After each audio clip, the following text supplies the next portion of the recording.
برداشت کرنا سیکھو گے. یاد رکھو میرے بچوں، اگر آپ صبر سیکھ گئے تو کوئی آپ کو پکڑ نہیں سکے گا.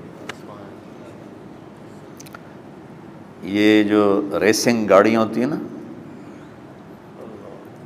فراری اور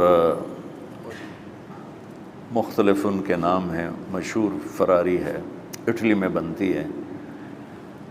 لیمبرگینی، یہ دونوں بنتی ہیں وہاں اٹلی میں. اور اس میں جو آدمی جا رہا ہو اس کے لیے سپیڈ لمٹ کی قید کوئی نہیں، ورنہ سب گاڑیوں پہ 120 کلومیٹر پر کے اوپر جائیں گے تو جرمانہ ہوگا. لیکن جو آدمی لیمبرگینی میں جا رہا ہے یا فراری میں جا رہا ہے اس کے لیے کوئی جرمانہ نہیں، چونکہ وہ یوں کرو تو 1 سیکنڈ میں وہ 120 پہ چلی جاتی ہیں، صرف اتنا کرنے سے شو ایسے جاتی ہیں. تو میں آپ کو ایک لیمبرگینی دینا چاہتا ہوں، فراری 8 کروڑ کی ہے. فراری 8 کروڑ کی گاڑی ہے فراری. کئی دفعہ وہاں جب جاتا ہوں تو کوئی نہ کوئی بٹھا دیتا ہے، یہ آپ کو ذرا سیر کرائیں. وہ ہمارے کو تو شوق کی کوئی چیز ہے نہیں، وہ نوجوانوں کے شوق کی چیز ہے. تو 8 کروڑ کی گاڑی ہے، میں مفت آپ کو دے رہا ہوں، وہ ہے صبر. آخرت کے سفر میں اگر تیز چلنا چاہتے ہو، سب سے آگے نکلنا چاہتے ہو، تو صبر کی فراری پہ سوار ہو جاؤ. تمہیں کوئی پکڑ نہیں سکے گا، تمہارے کوئی قریب بھی نہیں آ سکے. کہ دنیا میں صبر کرنے والوں کا قحط آ گیا.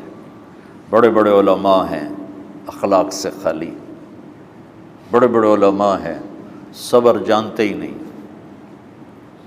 اور پورا معاشرہ سر علماء، تم کل کے علماء ہو اس لیے علماء کی بات کر رہا ہوں، ورنہ پورا معاشرہ میرے بچوں صبر سے خالی ہے. تم سیکھو.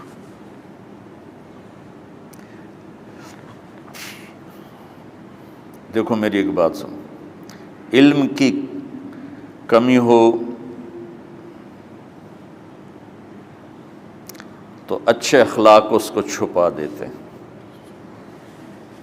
اخلاق کی کمی ہو تو بڑے سے بڑا علم بھی اسے چھپا نہیں سکتا. سارے عیب ہوں اور اخلاق اچھے ہوں تو اخلاق وہ چادر ہے جس میں سارے عیب چھپ جائیں گے.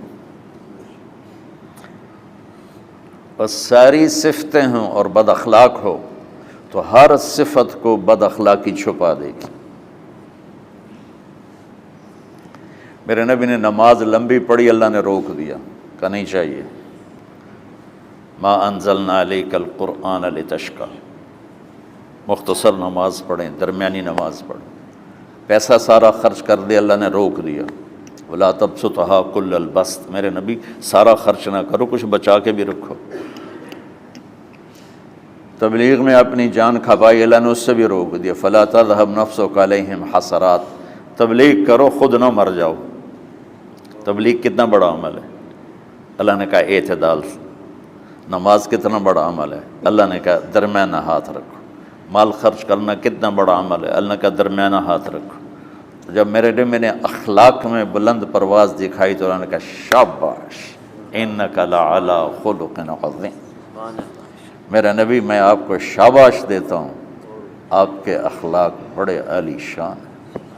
یہ نہیں کہا کہ اتنے بھی ذرا تھوڑا اکھ بھی کھائی کر، کوئی کوڑا ہویا کر. تو تم مولوی بڑے غسیلے ہوتے ہو. تم میرے بچے بیٹھو نا، اس لیے بات کر رہا ہوں. صبر نام کی شے ہی نہیں ہوتی. فقہ پڑھنا تو ہماری مت ماری جاتی. قرآن کو بھی فقہ کے انداز میں پڑھتے ہیں، حدیث کو بھی فقہ کے انداز میں پڑھتے ہیں. بخاری سے زیادہ امام بخاری پڑھاتے ہیں.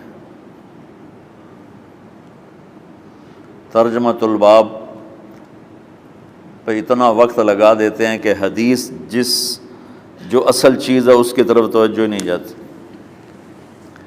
امام بخاری کی کتاب کا مقدمہ کوئی نہیں، تو اس پر جب بخاری شروع ہوتی ہے تو ہفتہ ہفتہ اس پہ سبق چلتا ہے کہ امام بخاری نے مقدمہ کیوں نہیں لکھا، جی میں سارے مل کے یعنی امام صاحب نے تو گلاں کیتی جان۔ میں اس کا اتنا آسان 1 منٹ میں اس سارے سبق کو ختم کر دیتا ہوں بخاری شریف کے، کہ دیکھو بھائی امام صاحب کا دل نہیں کیا مقدمہ لکھنے کو، اس لیے انہوں نے نہیں لکھا، گل مک۔ ایک حدیث کے عنوان اور حدیث میں جوڑ نہیں تھا، تو شیخ رمزی بہت بڑے فاضل آدمی ہمارے فیصل آباد، میں نے کہا شیخ یہ جوڑ کوئی نہیں، کہا شیخ ھذا من اصعب ابواب البخاری، یہ بخاری شریف کے مشکل ترین ابواب میں سے۔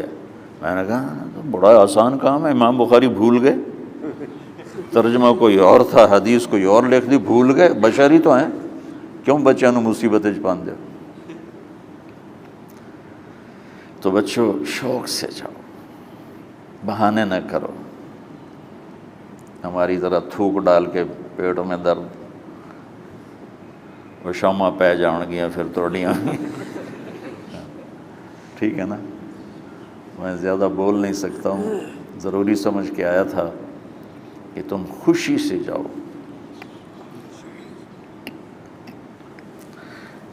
پھر اس میں جو ناگواری آئے گی اسے برداشت کرو گے تو پھر آپ کا صبر بڑھے گا۔ تمہیں صرف میری شہرت نظر آتی ہے، اس میں جتنا مجھے صبر کرنا پڑا ہے وہ تمہارے سامنے نہیں ہے، جتنی کڑوی گولیاں میں نے کھائی ہیں لوگوں سے وہ تو تمہیں نہیں پتہ۔ اب تمہیں اتنا نظر آتا ہے کہ واہ واہ ہو رہی ہے آگے پیچھے لوگ، میرے اللہ کا کرم ہے، میری کیا اوقات، آج ہوں کل مر جاؤں گا، اولاد کو بھی یاد نہیں رہے گا کہ طارق جمیل کون تھا۔ جو ہے اس میرے رب کا کرم ہے، مجھے اپنی شہرت سے کبھی دھوکہ نہیں لگا، تو میرے بچوں اس لیے بتا رہا ہوں، کوئی فخر نہیں، کہ مجھے اپنی شہرت سے کوئی دھوکہ نہیں، ایک لمحے کے لیے بھی مجھے دھوکہ نہیں، میرے دل کی گہرائیوں یہ بات اتری کہ سب میرے اللہ کا فضل ہے، اور برائی کرنے والا اور اچھائی کرنے والا میری نظر میں برابر ہو گیا ہے۔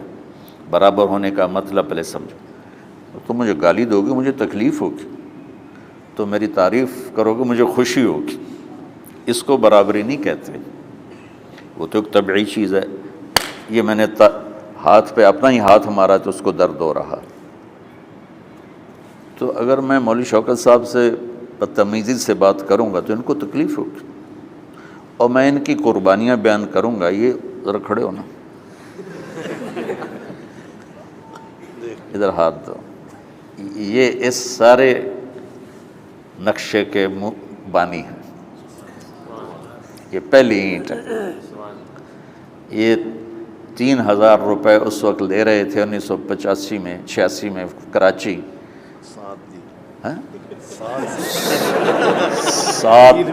7,000 ان کی تنخواہ تھی، اور میں نے ان کو تلمبے میں بلایا 900 روپے مہینے پر۔ کتنا فرق ہے 7,000 اور 900 کا؟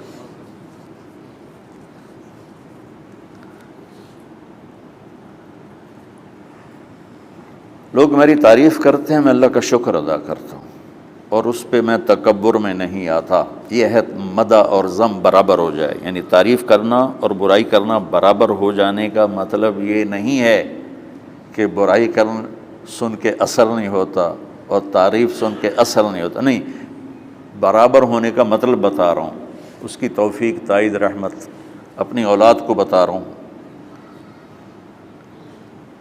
کوئی میری تعریف کرتا ہے میں اللہ کا شکر ادا کرتا ہوں اور اپنے آپ کو بھولتا نہیں ہوں، کوئی میری برائی کرتا ہے تو میرے دل میں اس کے لیے کوئی منفی جذبہ نہیں پیدا ہوتا۔ یہ ہے اچھائی برائی کو برابر کر دینا، کہ میرے اوپر مختلف الزام لگتے ہیں تو میں ان کو پی جاتا ہوں، اور اس طرح کا معاملہ کرنے والوں سے اپنے دل کو بالکل صاف رکھتا ہوں، بالکل صاف، اور میرا ان سے معاملہ اسی طرح ہوتا ہے جیسے پھر آؤ جی اپنی وجہ سے کبھی کسی سے قطع تعلق نہیں کرتا۔ تو بچوں، صبر بہت بڑی دولت، یہ تمہاری تبلیغی زندگی میں بھی کام آئے گی، علمی زندگی میں بھی کام آئے گا، جب تم گھر والے بنو گے، شادیاں ہوں گی، اس وقت یہ کام آئے گا۔ ٹھیک ہے، اب بہانہ تو نہیں کرو گے نا، خوشی سے جاؤ گے نا؟ چلو، السلام علیکم۔